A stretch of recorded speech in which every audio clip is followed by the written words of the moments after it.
Radhe Radhe, Dandavat Pranam. Dandavat Pranam. Welcome to Shri Shri Radha Vinodihari Mandir, Gopinath Bhavan, Shri Vrindavan Dham. Jai Ho.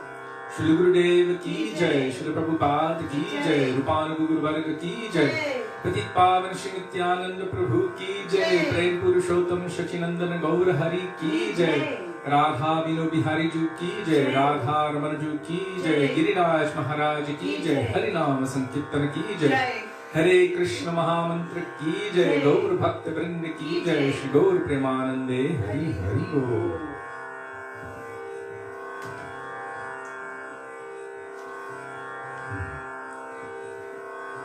So as usual, we will begin, as we do every day, with Mangalacharan, the auspicious invocation, calling out for the mercy of our Gurudev, all of our Gurus in Guru Parampara, going back to the original Guru, Krishna himself. Vandeham Shri Guru Shri Yuttapada Kamalam. Starting on page 1 in this book, Shri Gauri Giti Guccha. Some of the prayers are different in this book than we chant, so please forgive us for that. We chant them the way we did when our Srila Gurudev was physically present in this world. And subsequently to that, some have felt inspired to make some other pranam mantras for him, which is great and fine, but we've chosen to continue to do it the way we always did.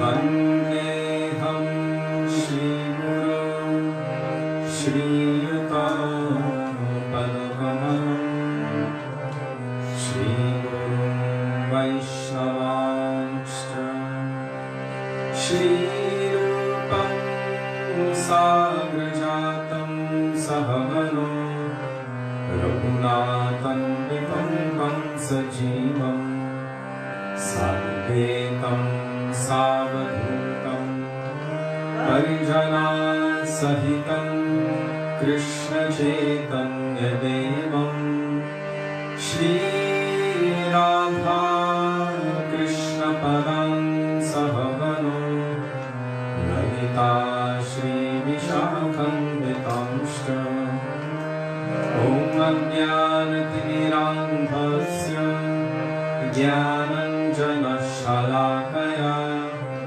Chakshurmilitam Yena Tasmai Shri Gurave Namaha Namo Vishnupadaya Radhikaya Priyatmane Shri Srimad Bhaktivedanta Narayanitti Namine Shri Krishna Leela Sudaksham Audarya Madhurya Gunashchayuktam Dharam Varenyam Purusham Mahantam Narayanam Tvam Shirashan Namami Tridandinam Bhakta Shiromanim Cha Shri Krishna Padajunitaika Hrindi Chaitanya Leela Sarasaram Narayanam Tvam Satatam Prapadye Namam Vishnupadaya Krishna Presthaya Bhutale Srimate Bhaktivedanta Swami Nitti Namine Namaste Saraswati Devi Gauravani Pracharine Nirvishesha Shunyavadi Paschatya Deshatarine Namam Vishnupadaya Gaurapresthaya Bhutale Shri Srimad Bhakti Pragyana Keshava Nitti Namine Pati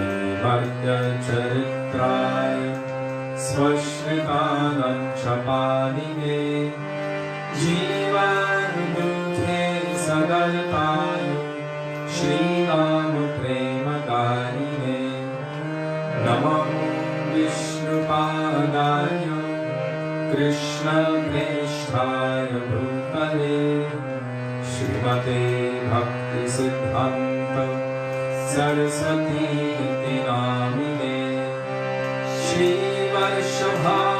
श्रीवर्षभारतीदेवी दयिताय कृपाभये कृष्णसम्बन्धविज्ञान दयिने ब्रह्मवे नमः माधुर्योज्ज्वलप्रेमाभ्यां श्रीरूपानुगभक्तिदा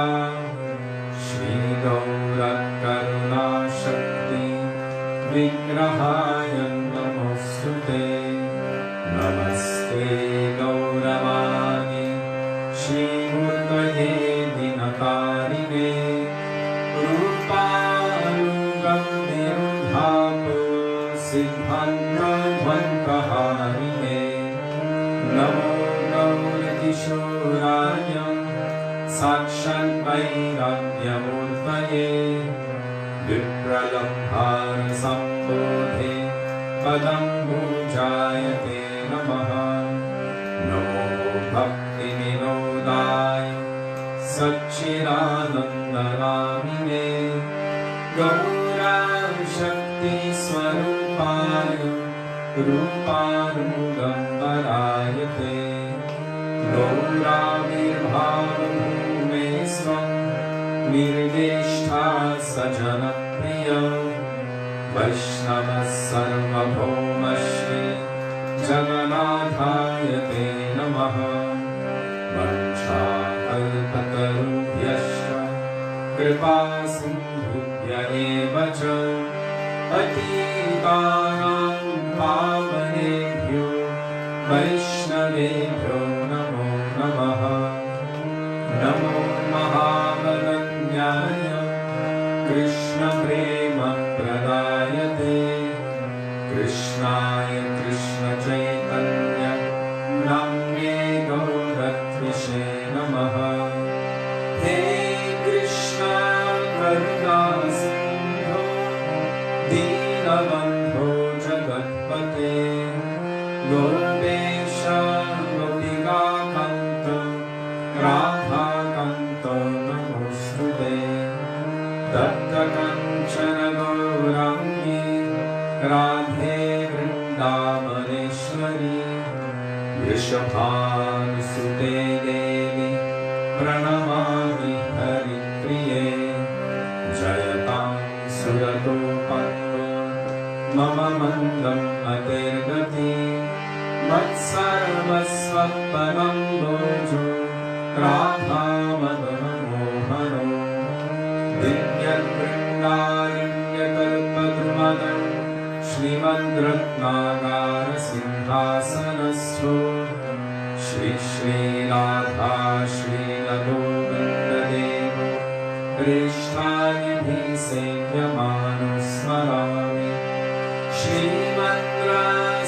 श्रीमद्रसरसारम्भे वंशिवततस्थितः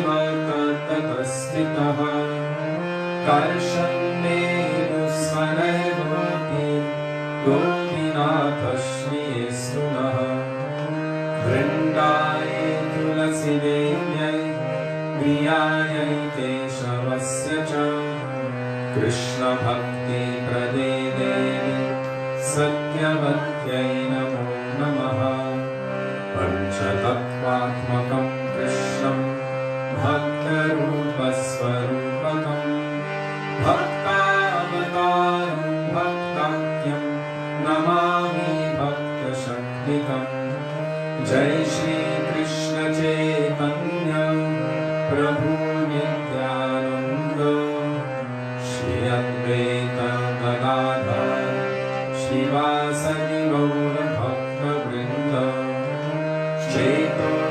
चेतोदर्पणमार्जनं भवमहादाभक्तिनिर्वापनं श्रेयकैरवचन्द्रिकावितरणं विद्याविभूषणं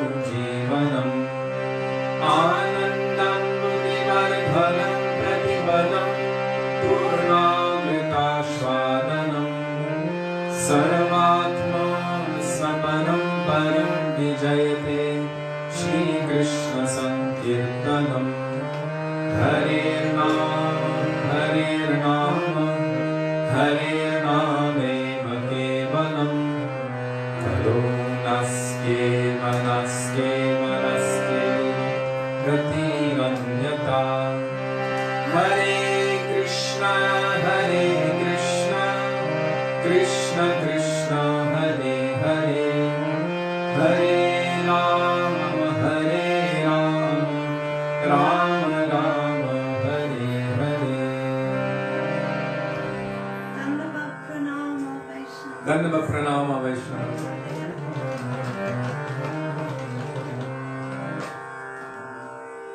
One second, I just have to adjust the tuning here.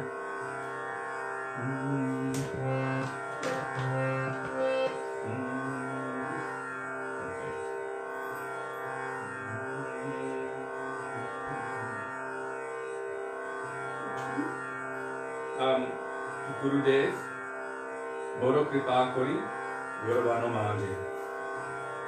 Gurudev Bodo Kripa Kori starts with Gurudev, Badokrpa. It's on page 33. Or you can depend on the most dependable Jiva Bhavana Prabhu, who will be posting the bhajans and kirtans in the thread. So if you look for the name Jiva Bhavana Prabhu or Jiva Bhavana, then you'll find it there. Dandavat Pranam.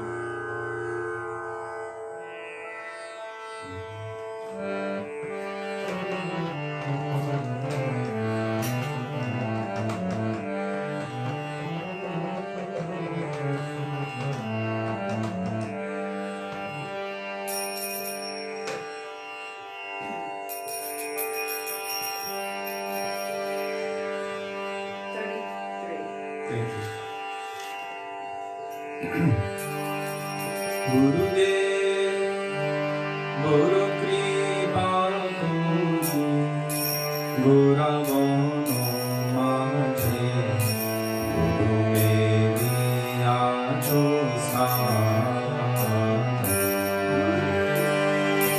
Boro Kripa Kori, Guravano Mahaje, Gurudevi Ajo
Narayan.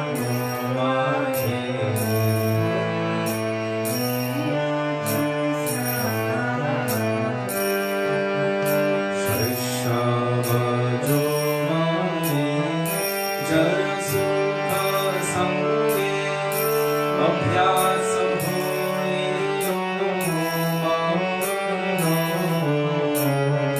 shashava jovane jara sukha sange abhyasa bhoyo nija karma doshe deho bhoyo janera prati mangala nija karma doshe deho bhoyo janera prati Gurudeva Murti Bhagavati Gunamono Madhve Gurudevi Achosana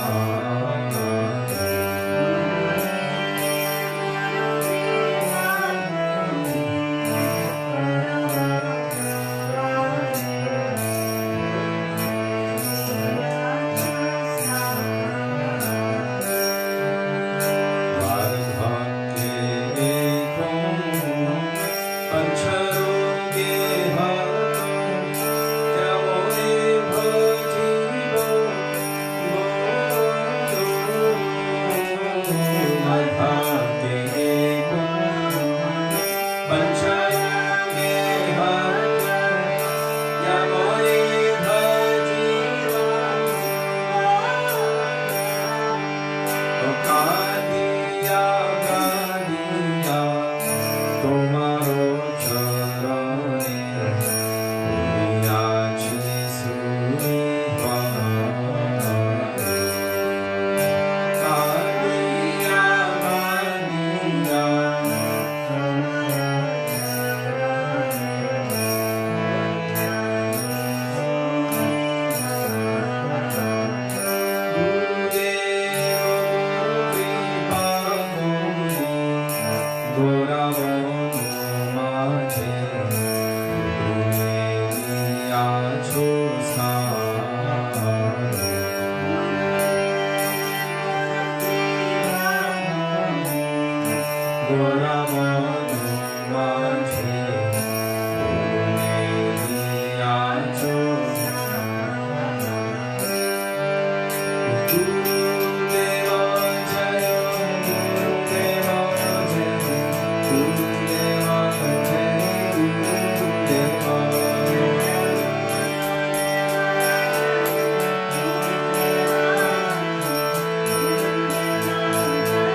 कृपा करो वैष्णव Thakur Page 40, 40, starts Krpakaro. Kripa Karo.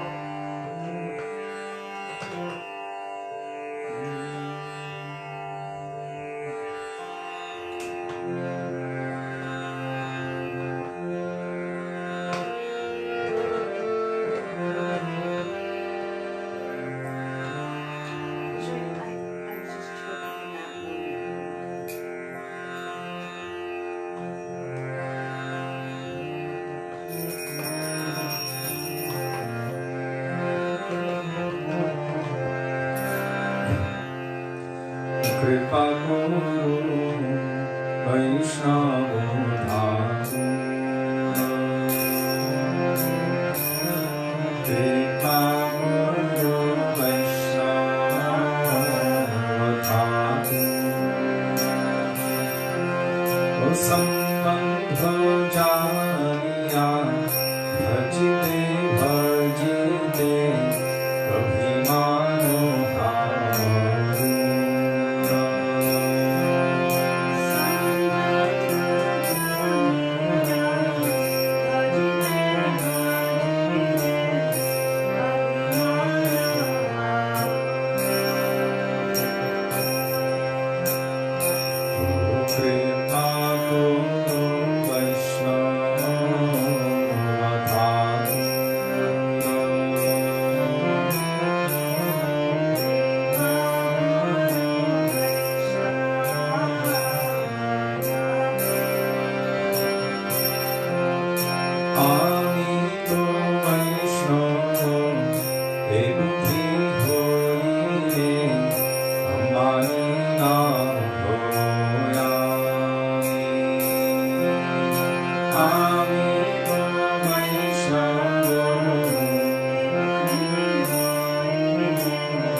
Yam Kali Rupa Sharira Nadharata, page 47, or wherever Jiva Bhavana Prabhu posts. In the comment on the thread, there you will find the bhajan as well, along with the translation and sometimes beautiful commentaries. So just check for that so you can follow along.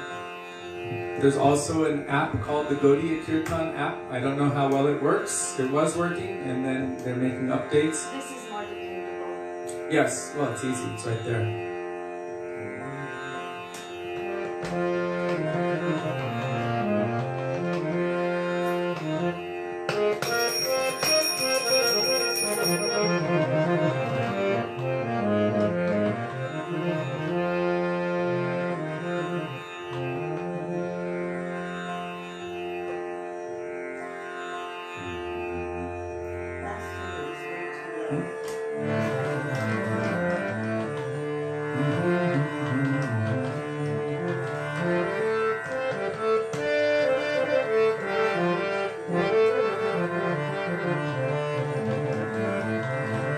All of these tunes that they've given us are extreme. They go from very, very high to very, very low and back to very high again, sometimes 2.5 octaves, so we do our best. Yam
Somehow I ended up on Bhare Sharira Avidya. I ended up on Manadev We can do that after a minute.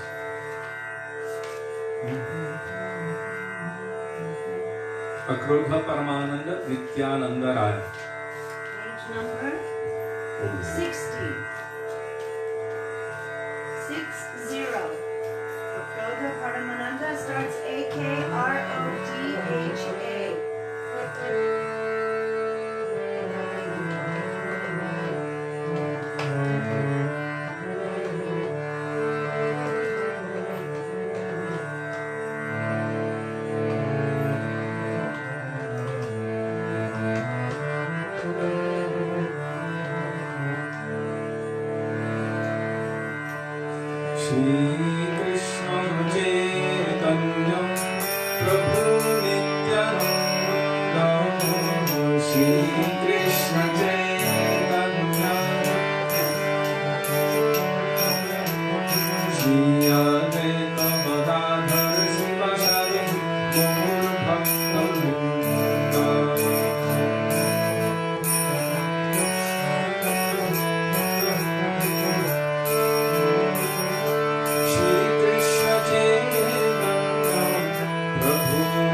Next we are going to page 72. Manare Kahana Gaura Katha. And if you don't have a songbook, and just scroll to the newest or most recent post by Jivapavana Prabhu, and he will have posted the bhajan there in the comment section of the thread. Manare Kahana Gaura Katha, page 72.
Jai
Vande Girivara Pada Kamalam.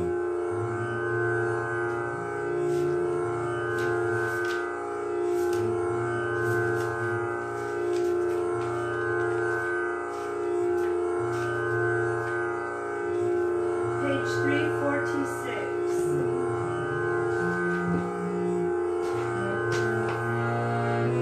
Starts with Vande Girivara, V-A-N-D-E-G-I-R-I-V-A-R-A, Vande Girivara. 346. Or just follow Jiva Padana.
Vande Girivara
That last verse there.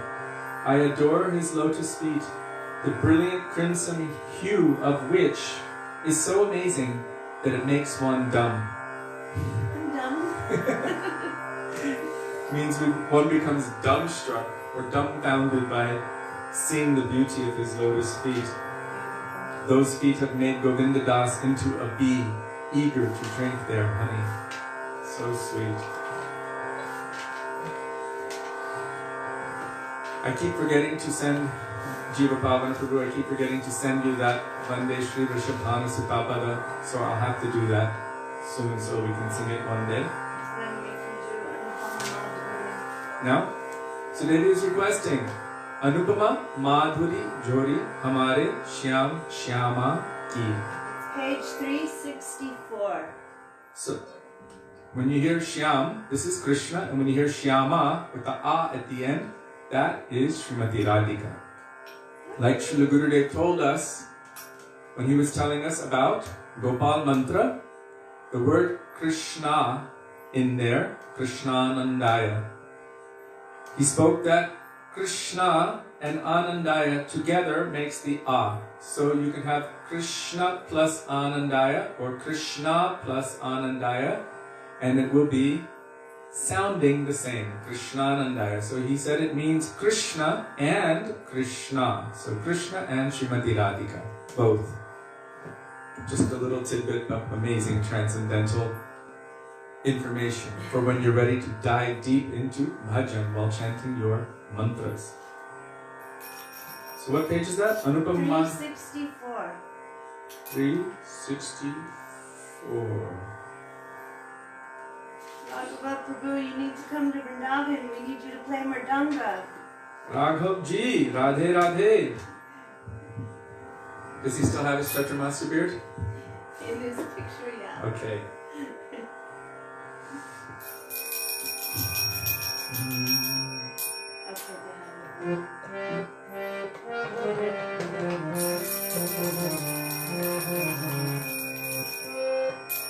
It's too high, 1 second. 364.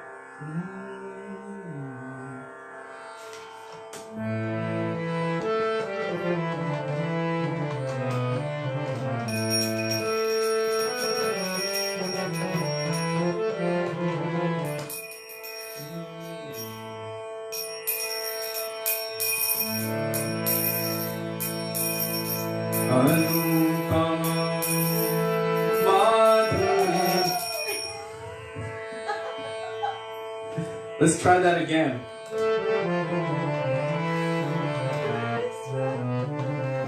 No, I messed up. Oh, I thought I... And It just stopped. Airtel is trying to call me right now. Hold on, this is important. Okay. Let's turn off people's ability to call me. Turn back on me. There we go. It was meant to be.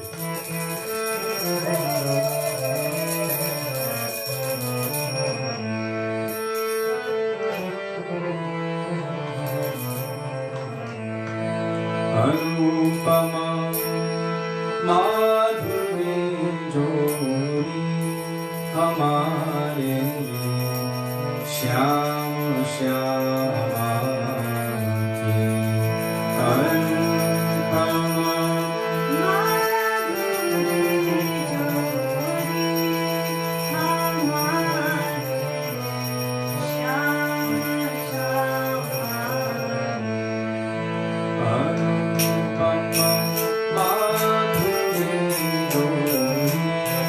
Hamare Shyam Shyama Ki.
He just put it up? Yeah.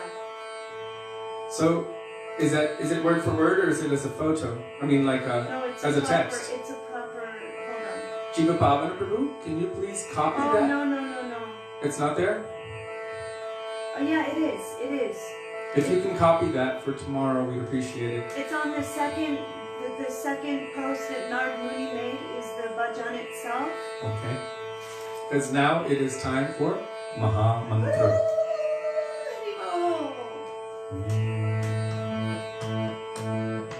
Thank you, Narad Muni ji.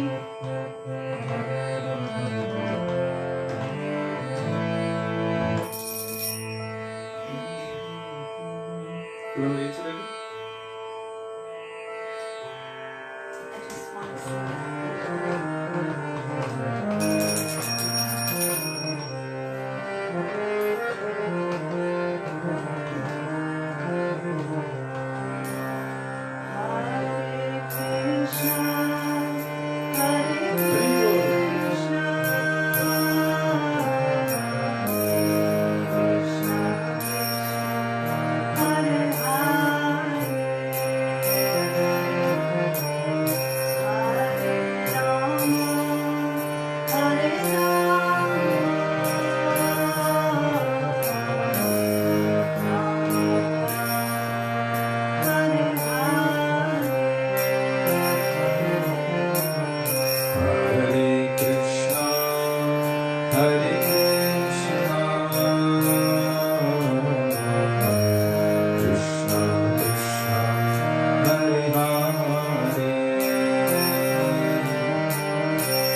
गुरवे गौरचंद्राय राधिकाय तदालये कृष्णाय कृष्णभक्ताय तद्भक्ताय नमो नमः।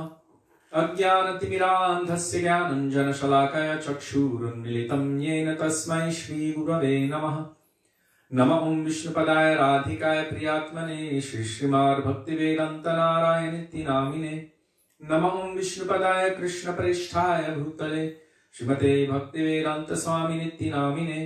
वाञ्छाकल्पतरुभ्यश्च कृपा सिन्धुभ्य एव च पतितानां पावनेभ्यो वैष्णवेभ्यो नमो नमः। श्रीकृष्ण चैतन्य प्रभु नित्यानंद श्री अद्वैत गदाधर शिवासादि गौर भक्त वृंद। हरे कृष्ण कृष्ण कृष्ण हरे हरे, हरे राम राम राम हरे हरे। मुखं करोति वाचालं पंगुं लंघयते गिरिं यत्कृपातमहं वन्दे श्रीगुरुं दीनतारिणम्।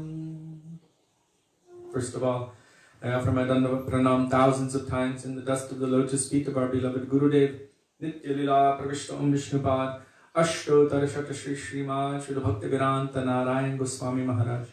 In the same thousands of Dandavat Pranam, in the dust of the lotus feet of Nitya Lila Pravishta Om Vishnupad, Astottara Shata Shri Srimad, Srila Bhaktivedanta Swami, Srila Prabhupada, and to all of our Rupanuga Guru Varga. And also to all Vaishnavas past, present and future, including all of you who are present with us today, I offer my Dandavat Pranam. Dandavat Pranam, dear Vaishnavas. Radhe Radhe. Radhe Radhe.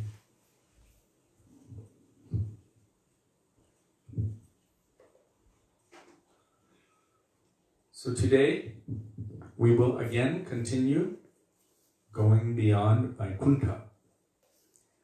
Yesterday was what I called Sannyas Day, because it was the day of Vishwarup Mahotsav, the day of our Param Gurudev Srila Bhakti Pragyan Keshav Goswami Maharaja's Sannyas, the day of Srila A.C. Bhaktivedanta Swami Prabhupada's Sannyas.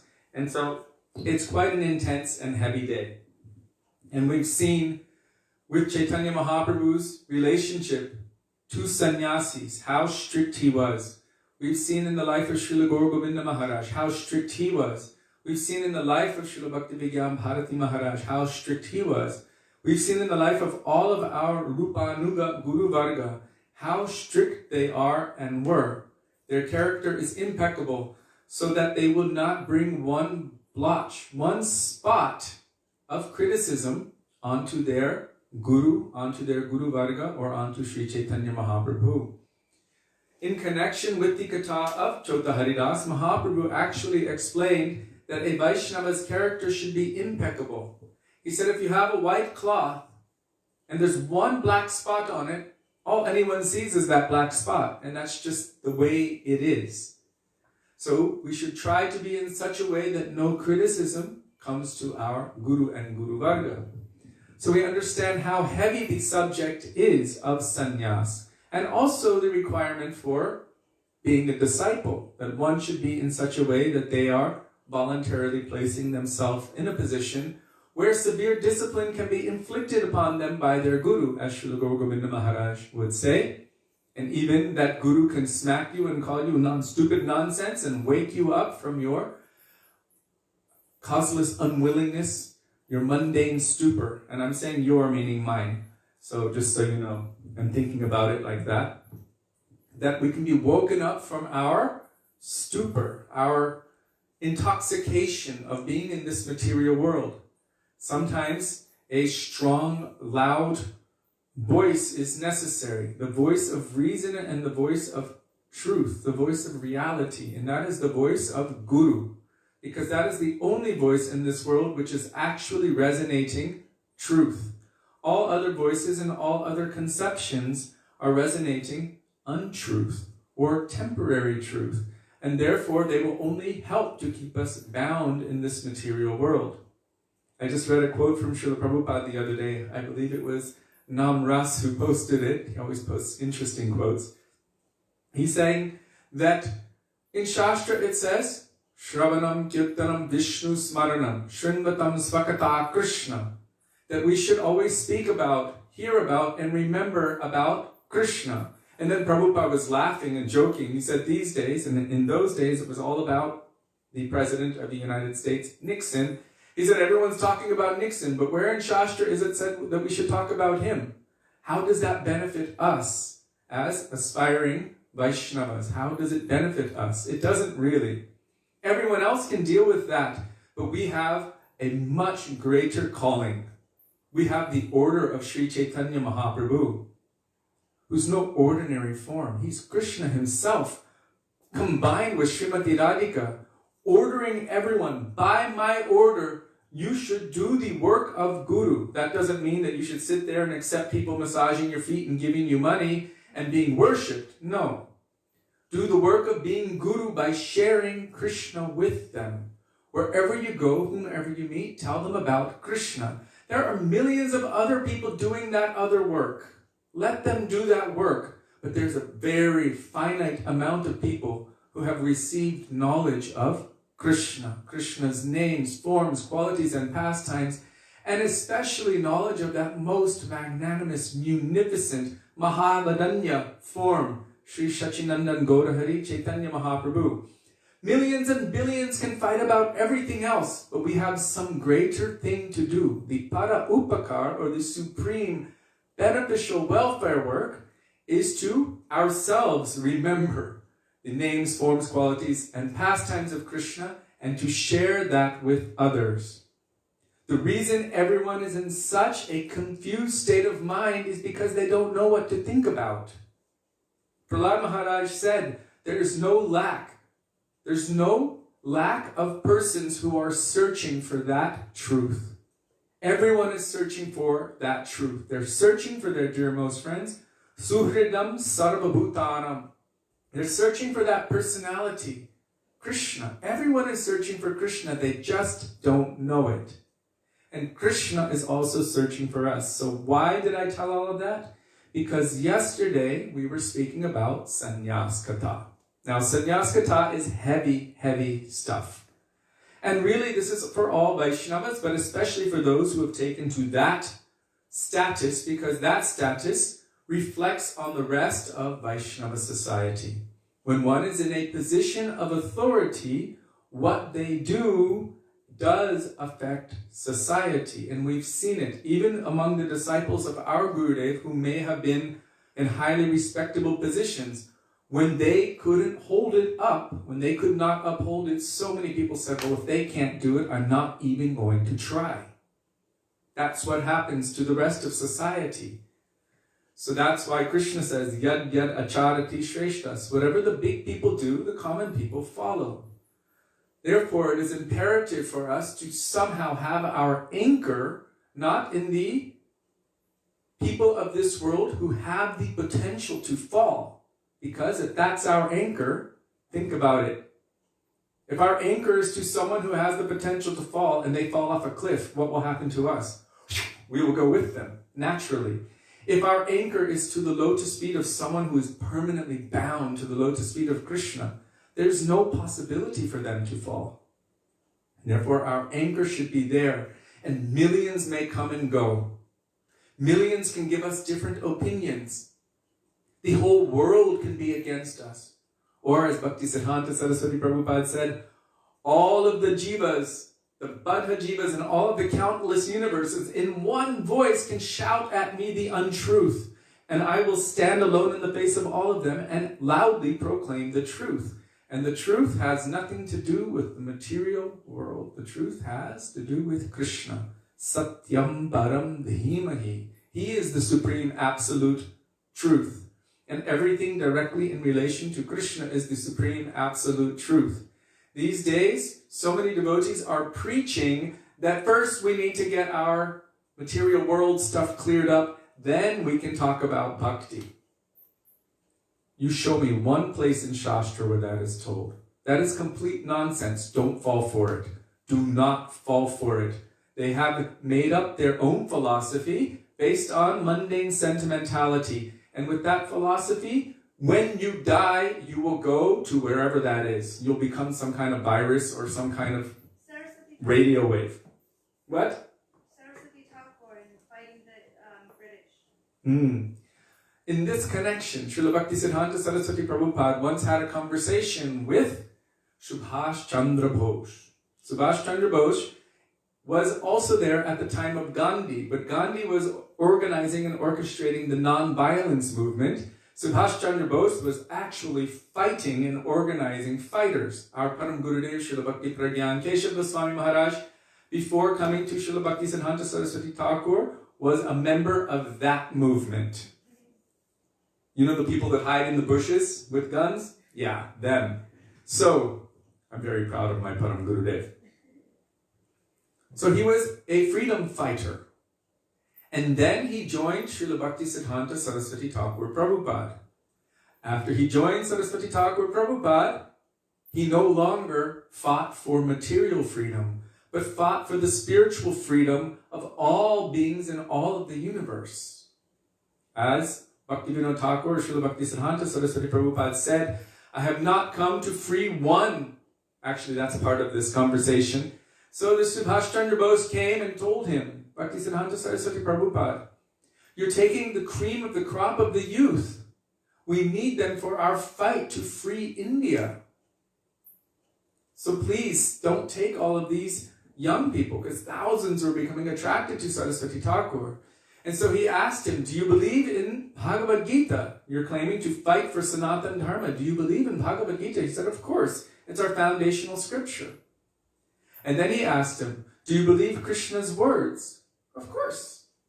Well, Krishna said, whatever state of being, whatever state of consciousness one is in, when they quit their body, when they leave their body, they will attain that state.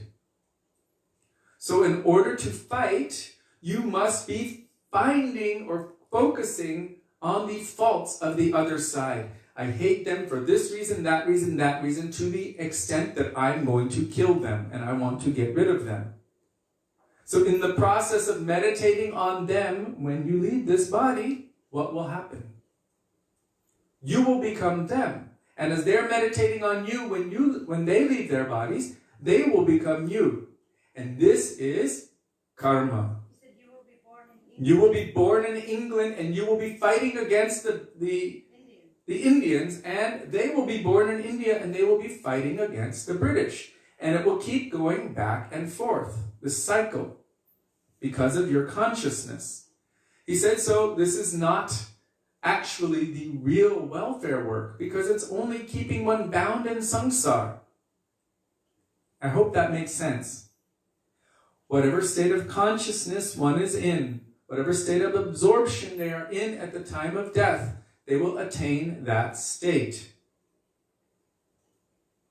Right? That's why Shastra says, always think of Krishna and never forget him, so that we can attain to a state of service to Krishna, Krishna consciousness. Otherwise, we can become a deer, or a dog, or a cat, or a virus, or a bacteria, or anything else. A politician, a very wealthy person. If we're concentrating and meditating on them and the faults, then we can become that. So Bhaktisiddhanta Saraswati Prabhupada explained this to him. And he said, to this day, no one spoke to me like that. And then Bhaktisiddhanta Saraswati Prabhupada said to him, this is found in that big book. What is it? Prabhupada. That big black one, like a coffee table book made by Mandala Media. It's a conversation between Bhaktisiddhanta Saraswati Prabhupada and, was it Rajen? No, Subhash Chandra Bose. Subhash Chandra Bose. So in there, he said, I have not come to liberate just a few people or even one nation from another, but I have come to liberate all of the people in all of the universe. And this is what Chaitanya Mahaprabhu came to do and came to give. So really our function as hopeful Vaishnavas, as hopeful devotees, and as hopeful disciples of our Gurudeva, of our Guru Varga, and of Chaitanya Mahaprabhu, followers of Chaitanya Mahaprabhu, in Gaur Parivar, coming in that line, Bhakti Vinodhara. Our function is not to do all of this other mundane stuff. Millions of others are doing that, and you can see it clearly. Our function is to give them that thing which can free them forever from all of the bindings and all of the species of life in all different kinds of material situations, from all of that. Our Gurudev, I cannot tell you how many times he said, how many times, you will solve one material problem and 10 more will pop up in its place. And then you'll try to solve them and what you will have left with is more and more problems after problem after problem after problem. So many problems. This is the nature of this material world. It's the nature of the material energy, like a spider's web. What happens when an insect or a fly goes into a spider's web? They get stuck. So in the process of getting stuck, they try to flip over to get one part unstuck, and the next part sticks, and that part is still stuck. Then they flip more and they flip more. They end up binding themselves more and more.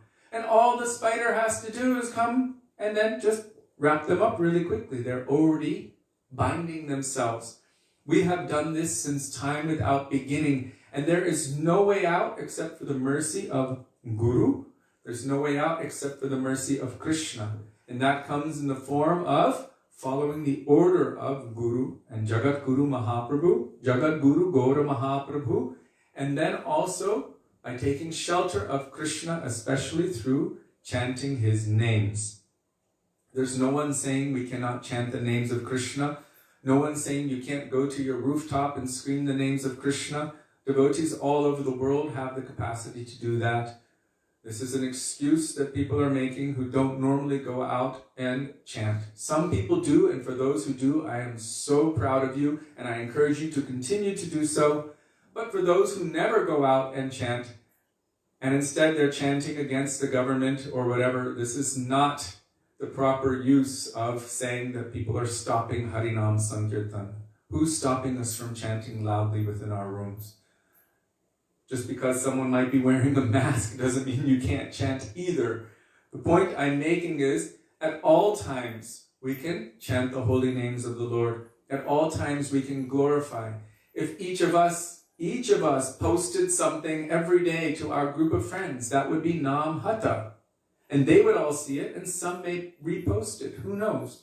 Or someone might share something. There's no one stopping you from doing a kirtan and posting it on YouTube, and who knows how many thousands might see it. We have capacity, we have ability to follow the orders of Sri Chaitanya Mahaprabhu. Let everyone else do all of this other stuff.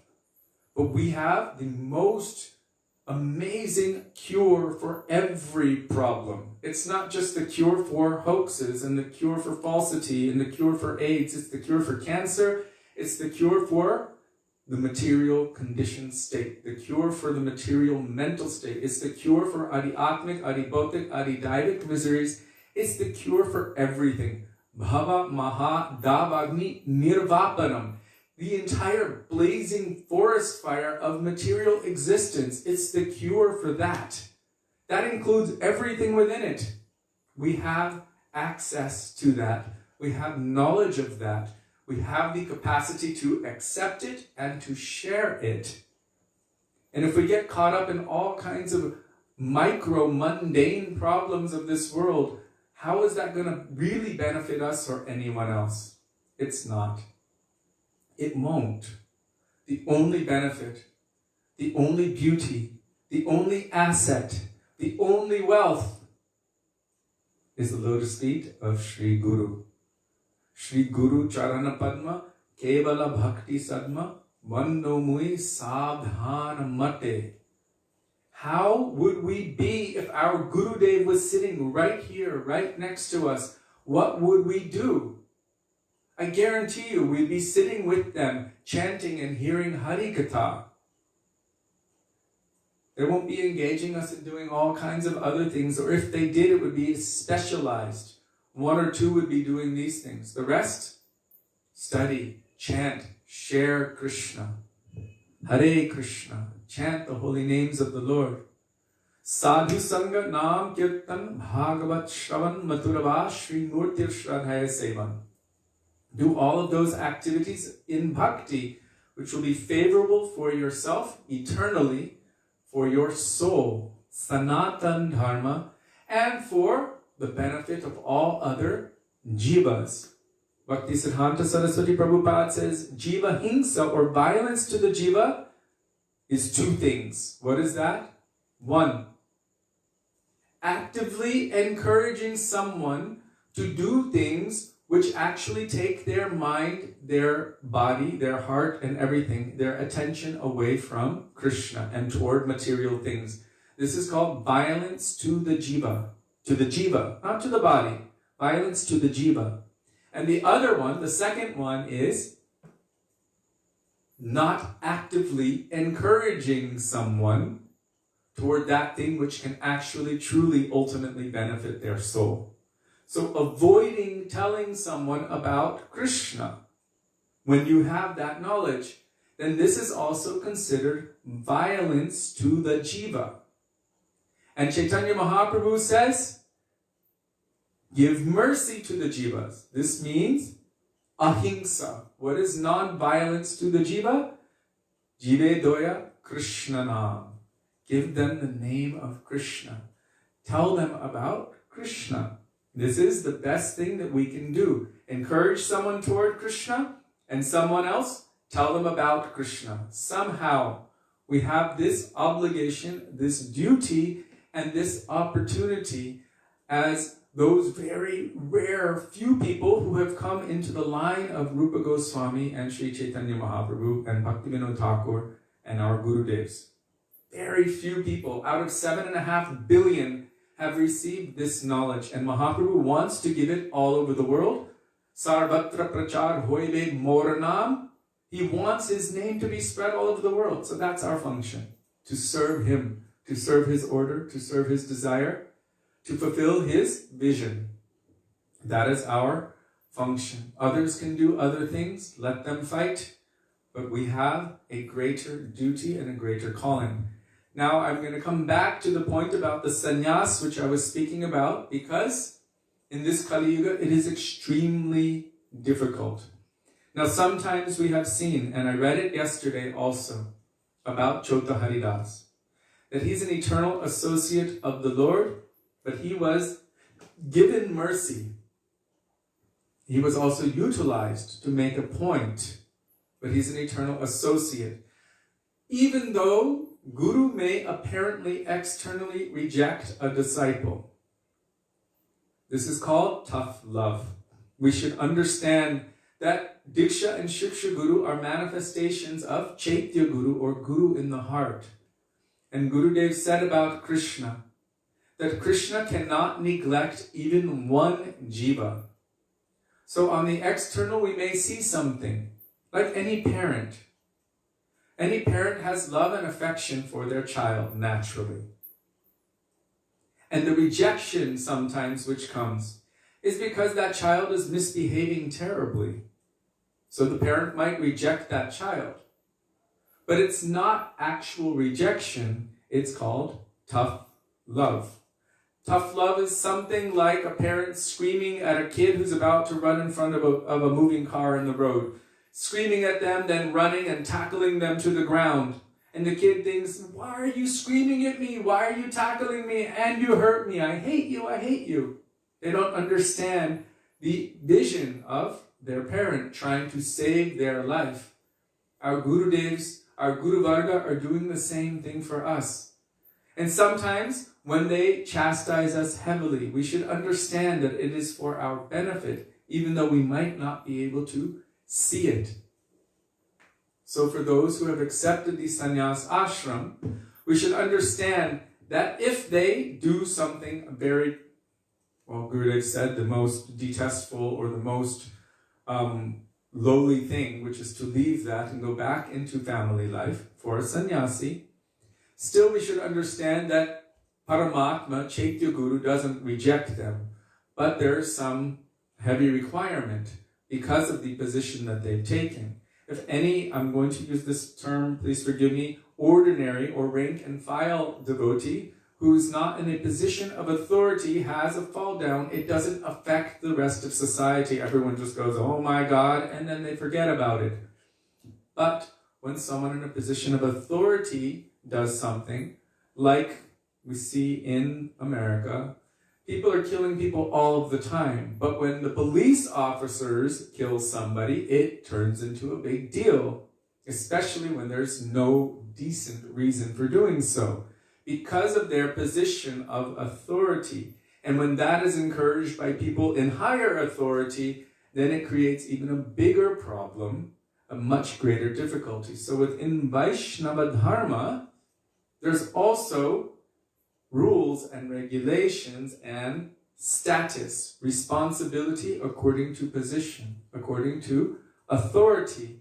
And when that authority or that responsibility is disregarded, or when some problem happens, it creates havoc in society. And that havoc is not appreciated by the Lord or by the devotees. So they have certain restrictions according to positions of responsibility. And for those who have accepted the role of Guru, that's the most serious. And then sannyasi, brahmachari, grihastha, vanaprasthas. Who's a vanaprastha? I don't know. Sometimes when we were traveling around the world and we would arrive in the airport, I was thinking the airports were our forest. We're airport prashtas. We'd be like, oh, we're home now at the airport for 20 years traveling. But according to one's level or status in society, one has a greater impact. So therefore, there's a greater responsibility. So Chaitanya Mahaprabhu has given his instructions accordingly. One thing we should understand, and I mentioned it yesterday, we should not try to jump over the heads of our Guru Varga, of Rupa Goswami's teachings, and of Chaitanya Mahaprabhu. If we want to understand what Krishna has said, If we want to understand what he said in Bhagavad Gita, or we want to understand Bhagavatam, then we must understand that through the medium of a Vaishnava. And at this time, our Vaishnava Guru line is coming in the line of Chaitanya Mahaprabhu. So if we want to understand the words of Krishna properly, we need to understand through the medium of Chaitanya Mahaprabhu. We're followers of Mahaprabhu. We're followers of Rupa Goswami, who's a follower of Mahaprabhu. And in that line, we should understand and follow. So what Krishna said in Bhagavad Gita regarding apichetsu duracharo, this verse, 9:21, which is the most complicated verse in all Shastra. In fact, Sudevi was just reading me an amazing katha recently. I think it was Bhakti Rakshak Srila Maharaja was telling what Srila Bhaktisiddhanta Saraswati Prabhupada was telling. That he was on the train with Bhaktivinoda Thakur, and Bhaktivinoda Thakur had entered a state of trance, like a samadhi state, at one train station. And people were like, we need to get him a doctor, we need to get him a doctor. And he said, he's okay, he's okay. Our Srila Bhaktisiddhanta Saraswati Prabhupada, that time was Bimal Prasad, he said he's okay, he doesn't need a doctor, because he knew what he was doing. At that time, Bhaktivinoda Thakur had gone internal and gone to Svargaloka, because there was a conversation regarding this verse where people couldn't reconcile. And Bhaktivinoda Thakur, The demigods couldn't. in Svargaloka, the demigods could not reconcile this verse, 9:21. So Bhaktivinoda Thakur went there to reconcile it. And so Srila Bhaktisiddhanta Saraswati Prabhupada later made a temple, a Gaudiya Math, in that location, right next to where that train station was, where Bhaktivinoda Thakur had this revelation. And I think Bhaktivinoda Thakur writes about this specifically. So Chaitanya Mahaprabhu also has his opinion on this verse. And he is Krishna himself, becoming in the mood of the devotee, helping us to understand and to reconcile.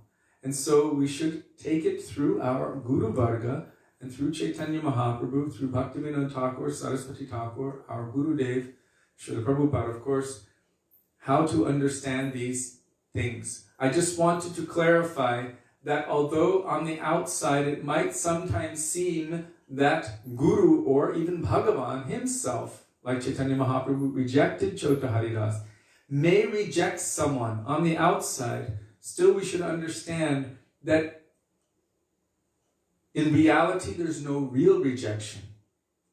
And it doesn't mean that we should be complacent about it. Oh, well, he's not really rejecting me, so I don't have to worry about it. There's a reason for that external apparent rejection. It's to increase our humility and our mood of supplication. So we know that Chota Haridas, after giving up his life in Triveni Sangam, then he would come in spirit form and sing for Chaitanya Mahaprabhu, like a Gandharva, and Mahaprabhu would accept his service in that way. So we should understand that any Vaishnava or any Guru who is apparently giving heavy chastisement is actually giving extreme mercy.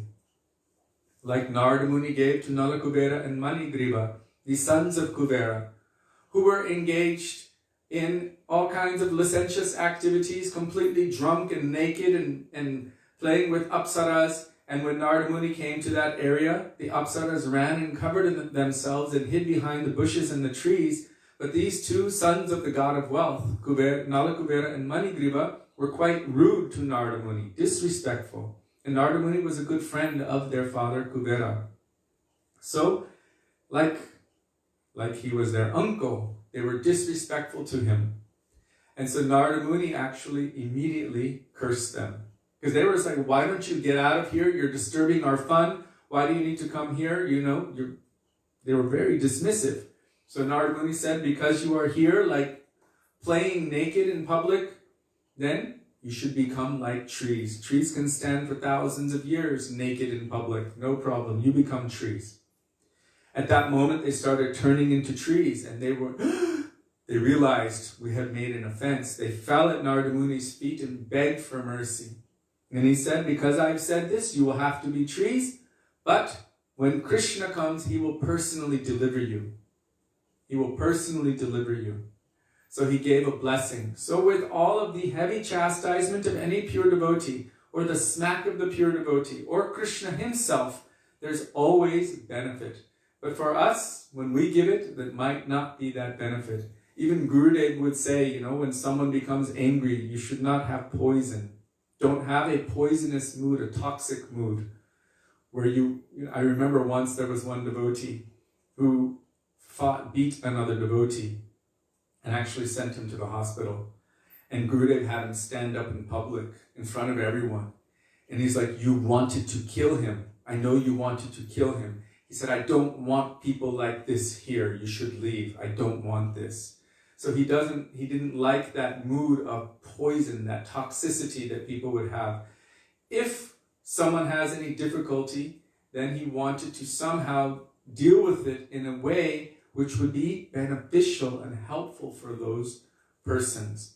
And so even that chastisement made that devotee come back in a very humble mood. He apologized to the one that he beat, and he came to Gurudeva in a mood of humility, and still to this day, serving all Vaishnavas. So this is the purpose of the chastisement of any pure devotee, or the chastisement of Bhagavan, the chastisement of Mahaprabhu, or the chastisement of Krishna, to give benefit. Yes? In the same vein, can you tell what Srila Maharaj said about if a sannyasi falls?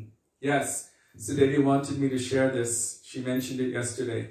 So one devotee asked Srila Bhakti Rakshak Sridhar Maharaj, I want to say something first.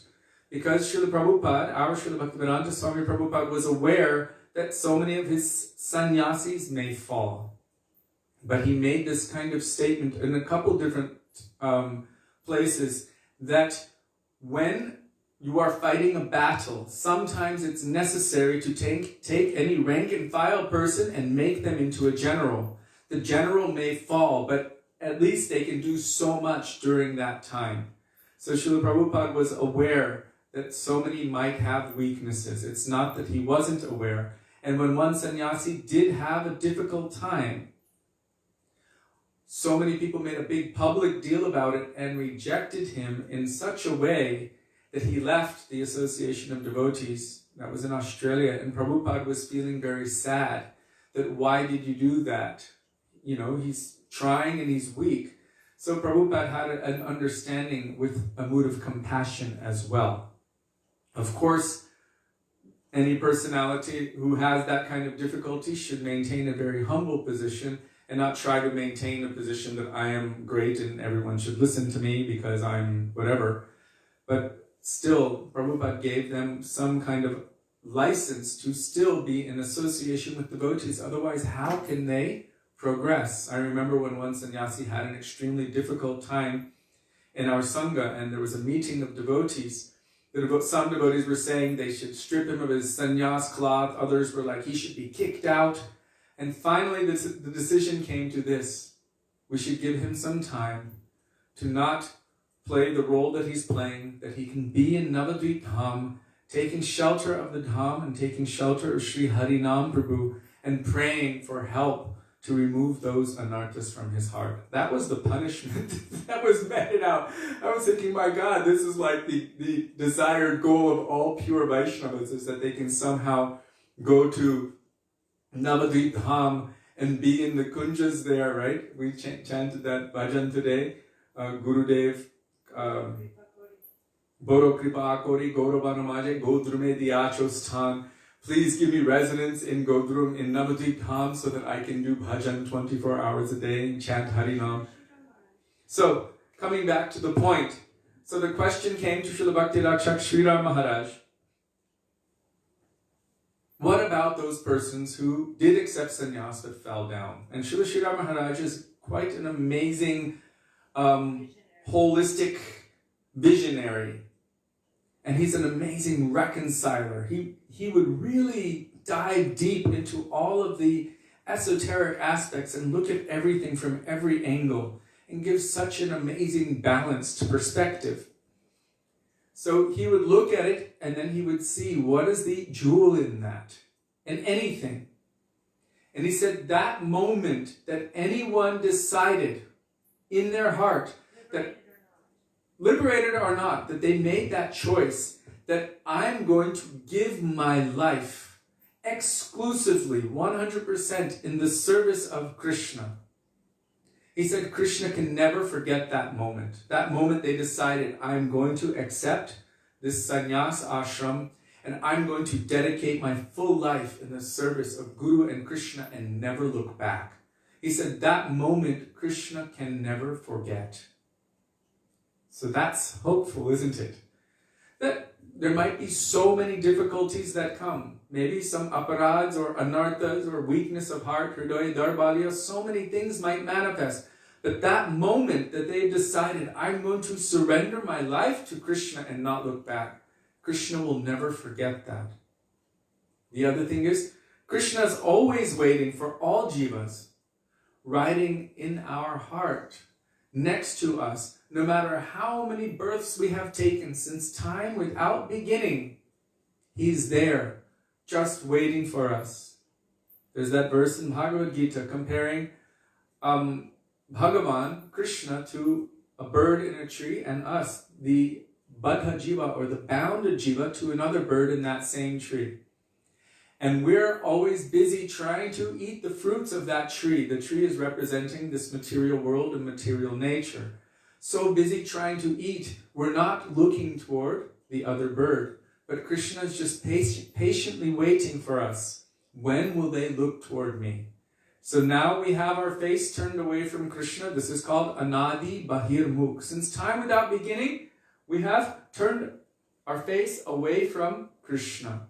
And he's just patiently waiting since forever for us to just turn and look in his direction. He won't force us to love him. He will put so many opportunities for us to love him, but he will not force it. But he's still waiting.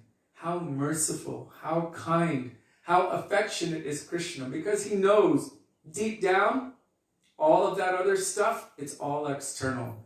Really, our nature, our inherent intrinsic nature is made to love and serve Krishna. I'm going to use the word love. Love is expressed through service, so it's really made to love Krishna. And his nature is also to love us. So his love is absolute. His love is always waiting for us, always hopefully expecting. And if we even give a little toward him, Srila Prabhupada said, if we even take one step toward him, he'll take 100 or 1,000 toward us. How much is he eager for us to turn toward him? He also wants that. He wants our love and affection. So we can please him, which is our nature, by turning toward him and giving our love and affection to him. So before I continue, I just want to see if there are any criticisms, corrections, questions. Yes, Haribol, appreciating. Okay, Jai Ho. Jive Doya Nam Ruchi Vaisnava Seva, the three major qualities seen in the Vaishnavas. With power comes great responsibility. Spider-Man, laugh out loud. Actually, they say that gold is gold, no matter where it comes from. If there is something which resonates essential truth, and that thing is essential truth spoken concisely is true eloquence. So something small like that, but yes, it can have potency. With power comes great responsibility. So that is, it doesn't really matter where it came from. If that really resonates with the teachings of our Guru Varga, and it brings a point home, yes, there's power, then there must be responsibility. And Srila Bhakti Pramod Puri Goswami Maharaj, he was very, very careful about this, and also instructed all to be careful about this.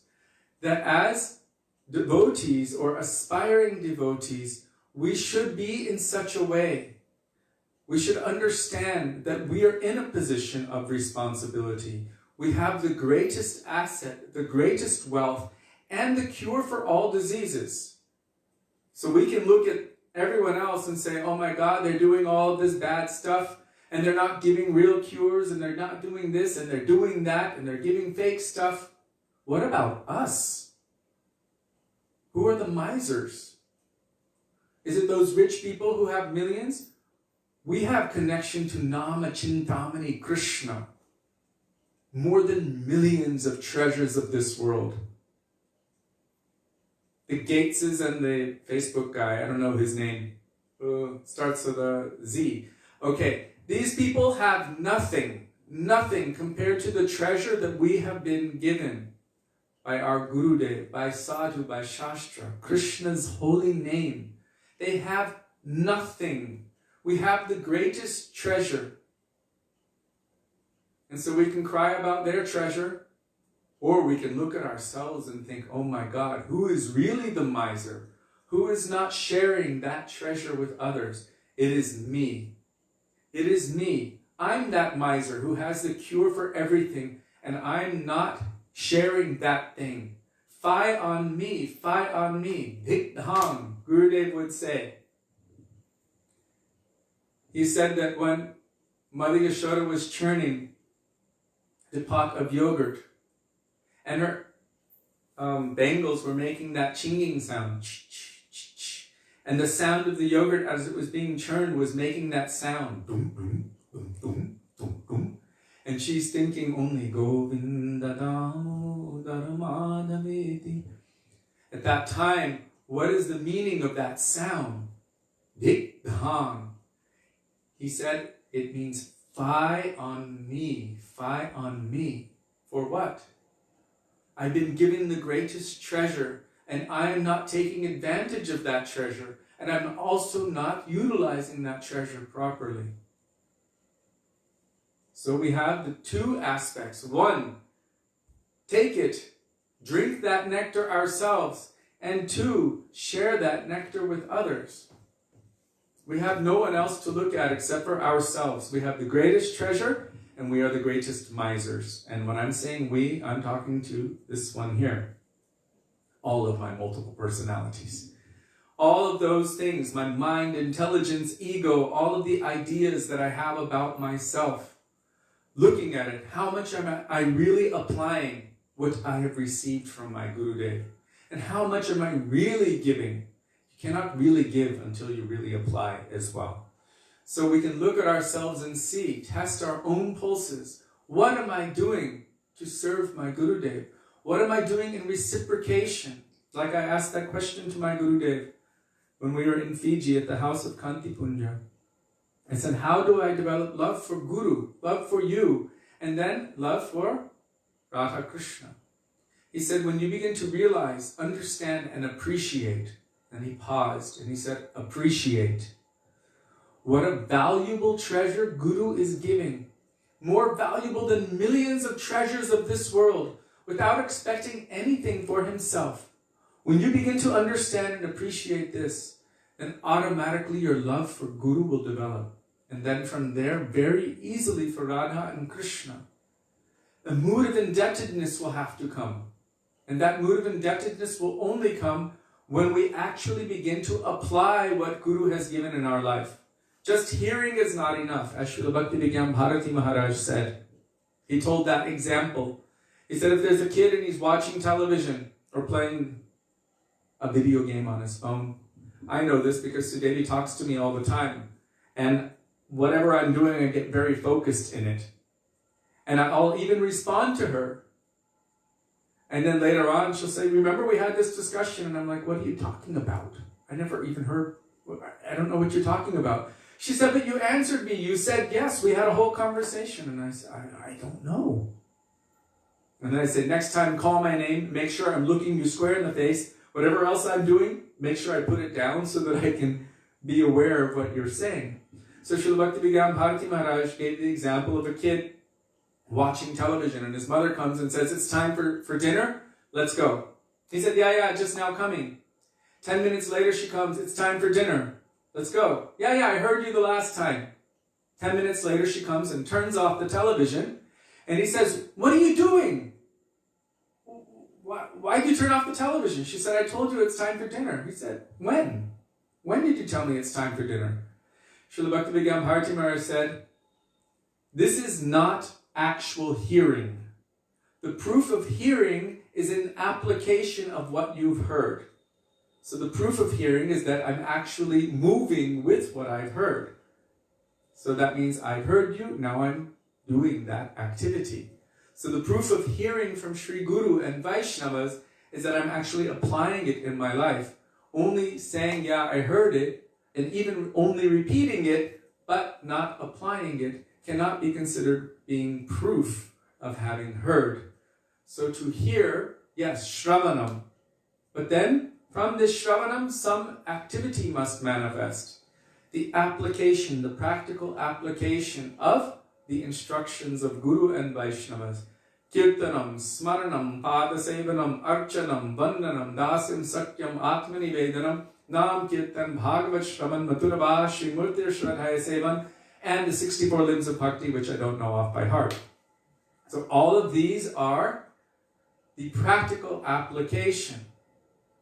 It helps to be absorbed. Srila Bhakti Rakshak Srila Maharaj, he explained that to preach, one must be fully absorbed because you're using your mind, you're remembering, you're using your intelligence, you're using your body, your full concentration, your mouth in doing the kirtan. He said, so it's even more sometimes to preach or to share the philosophy of Krishna consciousness than even sometimes doing just general Nam Kirtan. We used to have a joke when I was younger. Some devotees would kind of do something with the mridanga, where they'd be kind of moving their hips as they were playing the mridanga, and the joke was, Nitai Gaur, look at me. So one can be externally doing kirtan and also preaching. You know, trying to make some brilliant point, and they wait for the punchline when everyone's like that. So there's also, it can be done like that, but usually when one is absorbed in glorifying Krishna's names, forms, qualities, and pastimes, then there must be full absorption. And so he said it's one of the best or most powerful forms of seva. And so all of our Guru Varga, including Sri Chaitanya Mahaprabhu, have told everyone they should preach. Sarvatra prachar hoive moranam. Preach my name. That means my glories, the glories of Krishna everywhere. Also, he's saying that one, if they are going to preach, then they should also practice. And what one practices, then they can actually preach. Prachar means to preach. Prachar. And if you break it down, it's pra-achar. You are presenting your own achar, means practice. So when someone like Srila Gurudev, Srila Govinda Maharaj, Srila Prabhupada, our Guru Varga, when they preach, you see the effect because their own practice is manifesting. That's why Chaitanya Mahaprabhu was so strict. He was teaching that as an example. So he was acharya. By his own example, then he would preach and you could see the effect. Millions, hundreds, thousands were following because complete impeccable character. When I'm doing my thing, I've got 18 people here. So 21. So there's a big difference. You've seen how when our Srila Gurudev traveled around the world, thousands flocked to his feet. His character and his practice, his connection was completely foolproof. Srila Govinda Maharaj, you see how he was. And just because someone has thousands or millions of followers, this doesn't mean necessarily that they are pure or true. We should not make that mistake. But our Gaudiya Guru Varga have explained that one can really preach when they themselves have life. Our Gurudev told us when he wanted us to go to Los Angeles, he wrote to us and he said, I want you to breathe life into Los Angeles. And we were thinking, wow, that's a really interesting thing that he's saying. What does that mean? And he said, whatever you've been doing all around the world, I want you to take it there and do it there. And so we were really going deeply into prayer because we felt completely unqualified. What qualification do we have? And we were studying and praying. And then I was looking up this word inspiration because he would always say inspire on my behalf. And I looked up the word inspiration And the definition of the word inspiration was to breathe life. So only one who has life can breathe life. And so then we realized we cannot really share something unless we are feeling ourselves inspired. Otherwise, how can you inspire another? So always this was our endeavor to somehow or other find something that we can become inspired by, and then we can share that. Because Gurudev just said, what you know now, go and preach. So what do I know? I don't know anything. But if something on this path of bhakti can inspire me and enthuse me, then let me share that. Even if it seems foundational. Sometimes people are like, oh my God, we needed to hear Bhagavad Gita. I need to hear I'm not my body. I'm just not ready to hear about Manjari Bhav yet. I need to hear that I'm not my body because I am fully engrossed in the bodily conception. So I need to hear that. Thank you. And if that's what's moving at that point in time, this is what's inspiring me, then we can share that thing. The reason I'm talking about this is, like our Gurudev said, Sudevi and Kishori Mohan, they don't know anything, but yet they're preaching. And he was telling other devotees, so if they don't know anything and they can do it, then you can do it too. So I'm telling all of you the same thing. We don't know anything, but Gurudev gave us an order. Mahaprabhu and Sri Guru and all Vaishnavas have also given you that order. Wherever you go, whomever you meet, share Krishna. So let me just check here, because it's coming time toward the end. I don't think we'll be able to enter into this grantha today. Story time.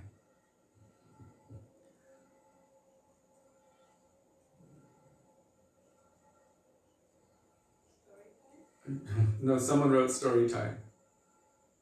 Ki Jai. Okay.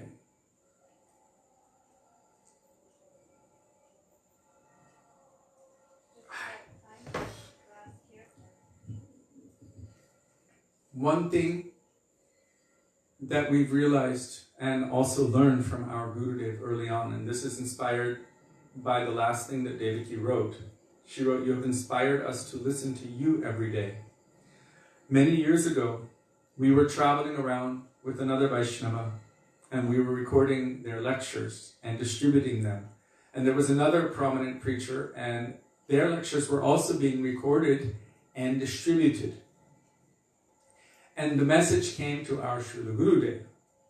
And he said, we have never seen previously, in the time of our Gurudev, or in the time of anyone's Gurudev, that anyone was recording their own lectures and promoting and presenting them. We have never seen like this.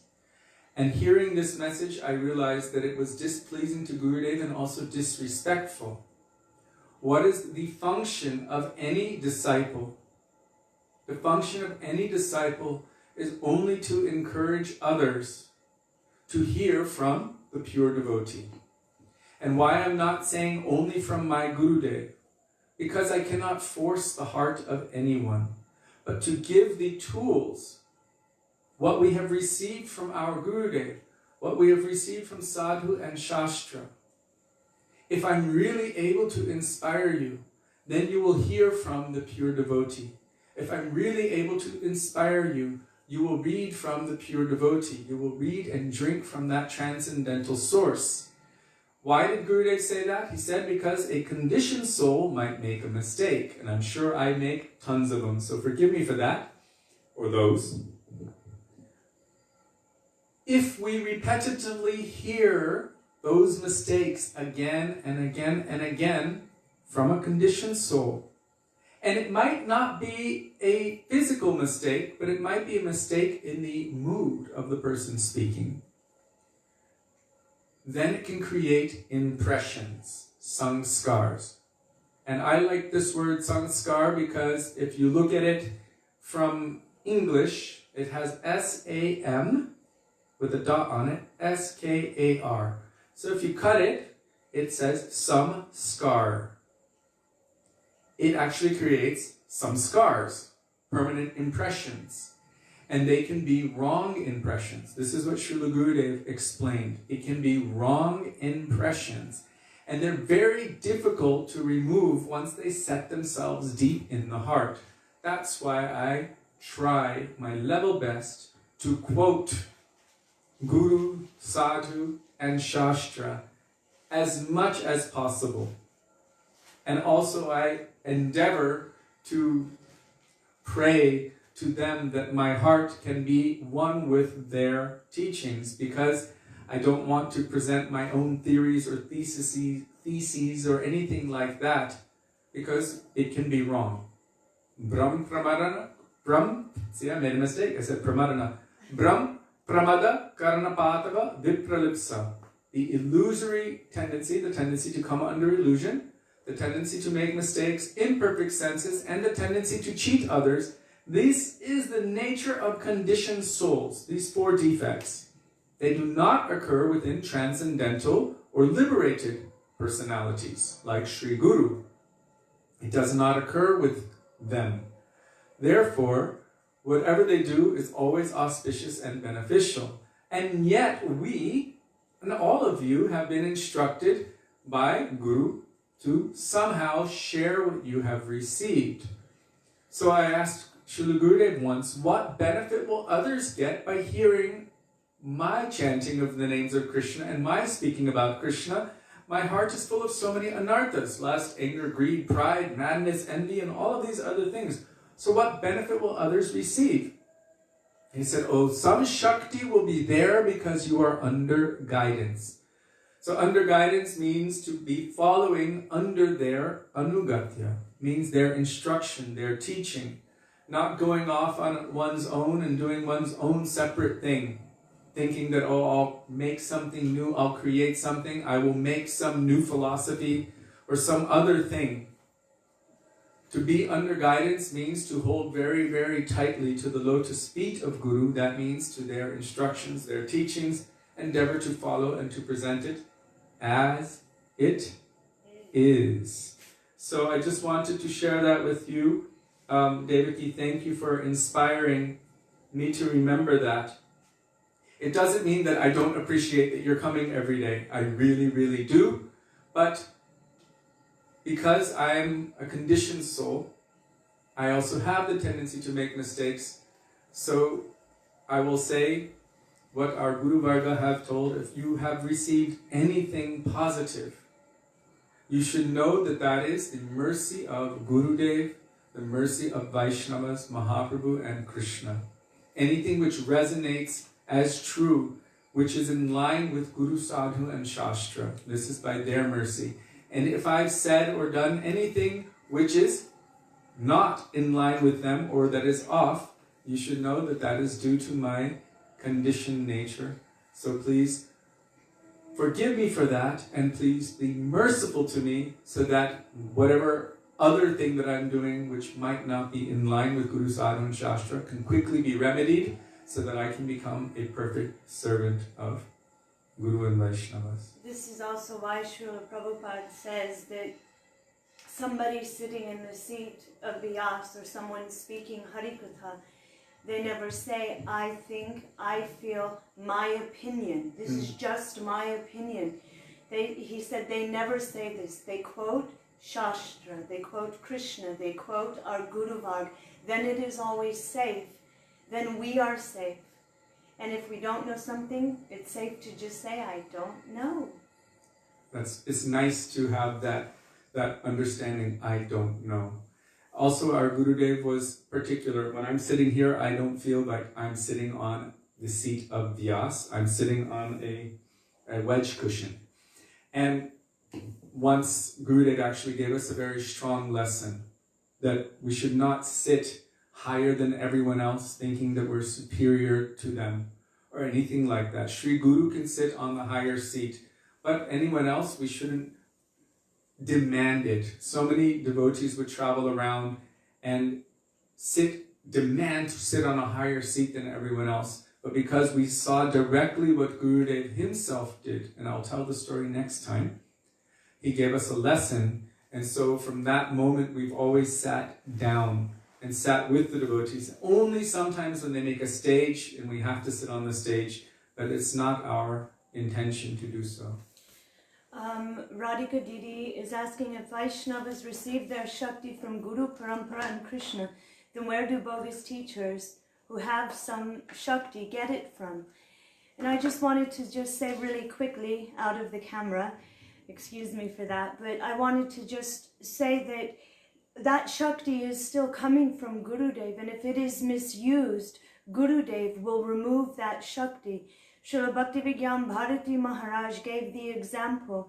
If when Guru is here, he can use the disciples for so many different things. Kishori Mohan Prabhu also gave this example of our Srila Prabhupada. So Bhaktivedanta Bharati Maharaj said that just like when Krishna left, Arjuna couldn't even lift his bow. He couldn't protect all of the queens. He could do nothing. When Krishna left, he also removed that Shakti. So it is, Srila Bharati Maharaj said that Guru can do the same thing. We knew one Vaishnava that Gurudev said, everything I have given to them, I have now taken it back and I have given it to someone else. So Just then, like that. Exactly like that. And so then we understood whatever Shakti is coming to anyone, it doesn't belong to us. It is grace. And it is grace flowing through us to share with others. But if we take that and try to use it for our own advantage, for pratishta, for whatever, then Guru can remove that and again become a mouse. Like then this. we again will become a mouse. Yes. Unara musika bhala. So, just I wanted to answer that real quick, because if I let Kishori Mohan Prabhu, you'd be here till 10 o'clock tomorrow morning. Also in this connection, there was a personality named Ekalavya, and has nothing to do with love. Ekalavya, Gurudev said, no guru will name their disciple Ekalavya. Because Ekalavya was stealing what belonged to Dronacharya, and his intent was to use it against Dronacharya and his disciples. But Dronacharya had promised Arjuna, you would be the best archer. Ekalavya was practicing with a murti of Dronacharya, taking the Shakti from him, taking that inspiration from him, but not properly under guidance. He was not accepted. Yes. So he was taking it without permission. This is why we cannot accept the Ritvik Bad. Means the conception of that I'm accepting someone in the past as my guru, but they have not accepted me back. The guru-disciple relationship is a mutual relationship. It's a relationship. I'm accepting you, you're accepting me. So Dronacharya did not accept Ekalavya as his disciple. Ekalavya's mood was to kill Krishna's devotees, the Pandavas. But Dronacharya said, you've taken so much from me, so you have to give payment. He never accepted him as his disciple. What was the payment? What is the worst thing an archer can lose? His thumb. Right? You grab your arrow like that with your thumb. So he took his right thumb. So he couldn't pull the arrows. He had to do it. Even still, he was such a good archer. But he was taking some Shakti without permission. And as a result, he had to lose as well. And in the end, his life was finished. So Shakti might be there. Someone might use Harinam for so much material potency. And you can see it, the kanaka, the wealth that comes, the comedy, the opportunity for sense gratification, the pratishta, the name and fame and position. It'll come really great, and most people can't differentiate between the pure thing and the fake thing. Someone might receive so many yogic powers as well, like that guy who could swing his dreadlocks and fire was coming from them. And people believed he's Krishna because he could heal the sick and make fire come from his hair. They believed it, so all the young girls wanted to go dance with him. But it was proved that he was not Krishna. So we shouldn't be attracted or confused by magic tricks of this world. It needs to be in Anugati. We must be under the guidance of Guru, Sadhu, Shastra. And if we follow very, very closely and carefully, then we might be able to, if we're really endeavoring to follow, to differentiate between what is reality and what is illusion. Srila Gurudev ki jai, Srila Prabhupada ki jai, Rupal Guru Varga ki jai, Gaur Bhaktivedanta ki jai, Gaur Premanande Hari Hari Bol.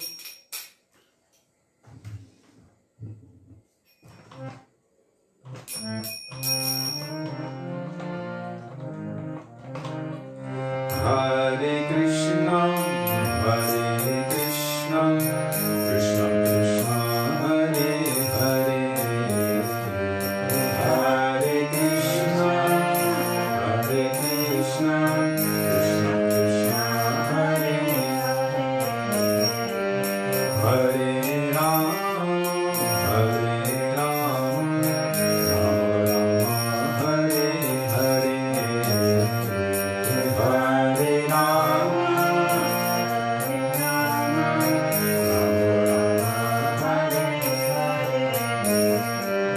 Hare Krishna, Hare Krishna, Krishna Krishna, Hare Hare, Hare Krishna,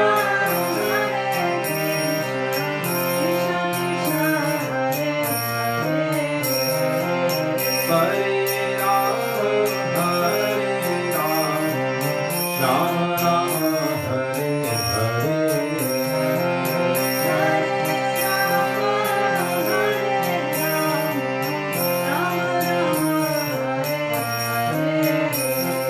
Hare Krishna, Hare Krishna, Krishna Krishna, Hare Hare, Hare Krishna,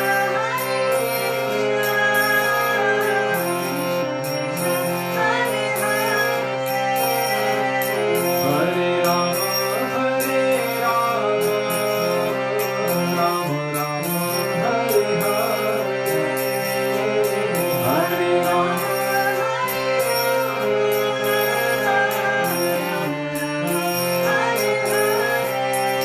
Guru Hare Krishna, Hare Krishna, Krishna Krishna, Hare Hare, Hare Rama, Rama Rama, Hare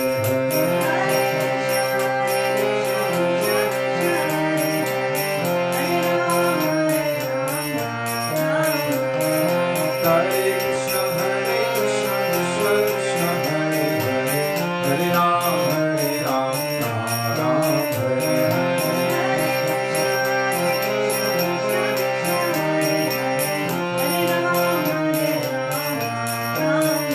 Hare Krishna, Hare Krishna, Krishna Krishna, Hare Hare, Hare Rama, Hare Rama,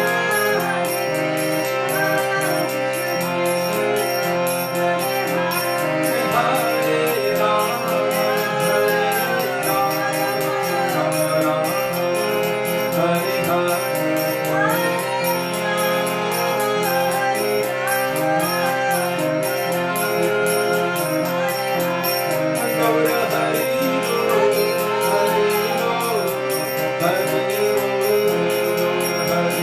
Rama,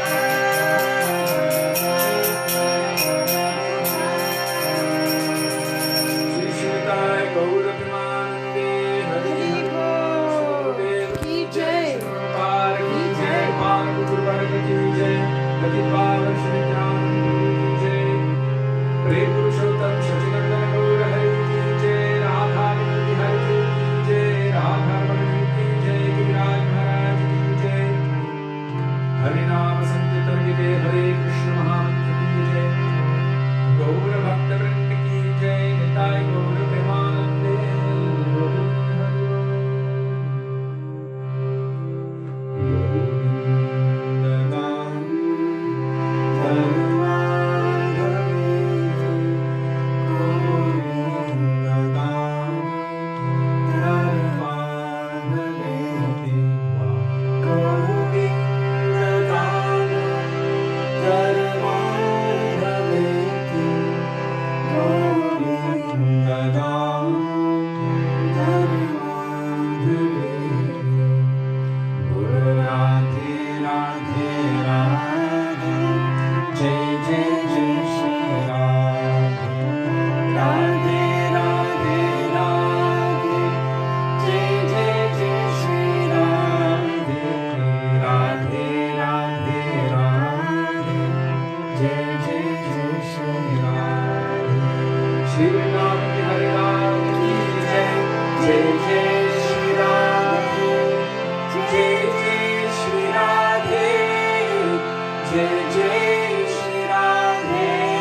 thank you all very much for being with us today and giving us the opportunity to remember the beautiful teachings of our Gurudev and our Guru Varga, and for engaging us in this service which our Gurudev gave us. He said, even after I'm no longer on this sphere, I want that you continue traveling and preaching my mission everywhere.